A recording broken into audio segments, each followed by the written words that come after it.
Blessings, family. How are you on this Wellness Wednesday? Day 29, Proverbs 29. Let's get started. Did I ask how you? Yeah, I asked how you were, right? Yeah. So one of the most famous quotes by Helen Keller is when she said, "The only thing worse than being blind is having sight with no vision." That quote has always stuck with me since I was probably a teenager. And even now, as I think about it, I'm thinking about some other things, like the only thing worse than having no sense or any senses is having no vision. That being said, I'm going to get into Proverbs 29:18, reading from the Amplified Classic first. It says, "Where there is no vision, no redemptive revelation of God, the people perish.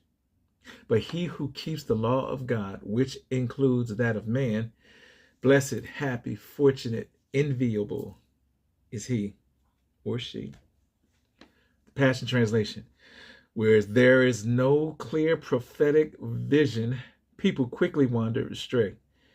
But when you follow the revelation of the word, heaven's bliss fills your soul." The Expanded Bible. "Where there's no word from God, vision, prophecy, people are uncontrolled. The people perish.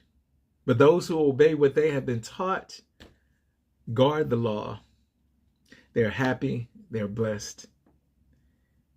Then there's New Living Translation. "When people do not accept divine guidance, they run wild. But whoever obeys the law is joyful." Lastly, just a portion of The Voice. It says, "But those who adhere to God's instruction know genuine happiness." Once again, in reading through and studying Proverbs 29, there were quite a few verses dealing with what happens when the ruler of a nation is ungodly or wicked, or what happens to a nation when when when the righteous are not in authority. And so I tried to steer away from those, but I knew that this verse was in there somewhere, verse 18, and so I kind of gravitated towards that. So that being said,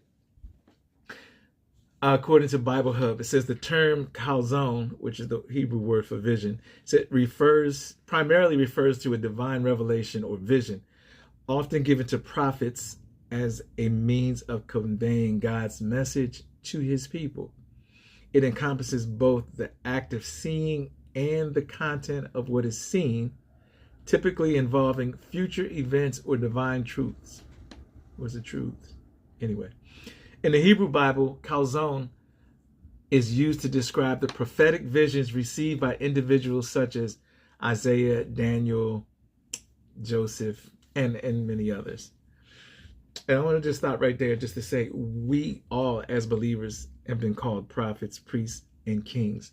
So even though we may not serve in the office of a prophet, that doesn't mean that God will not operate in us through with the prophetic voice. He will not use us prophetically, because he will. Getting back to what I read. Historically and culturally, in ancient Israel, visions were a common means through which God communicated with his prophets. These visions were not merely dreams, but were considered authoritative messages from God, often containing symbolic imagery and requiring interpretation. Prophets played a crucial role in guiding the spiritual and moral direction of the nation, and their visions were integral to their ministry. So my takeaway from Proverbs 29 and more specifically Proverbs 29:18, is that the wise, the righteous, the godly, they have vision, and they have clear vision, and they are submitted to visionaries. The wise, the godly, the righteous, they walk by faith and not by their senses. And they also navigate with vision because they know that sight is insufficient. Well, that's it. Day 29, Proverbs 29:18. Continue to be blessed. Continue to walk by faith and not by your senses. And continue to adhere to the vision that God has given you, the prophetic words that God has given you, as well as stay submitted to the visionaries that he's placed in your life. Have a blessed evening, and I'm trusting God that I'll show up here tomorrow. God bless.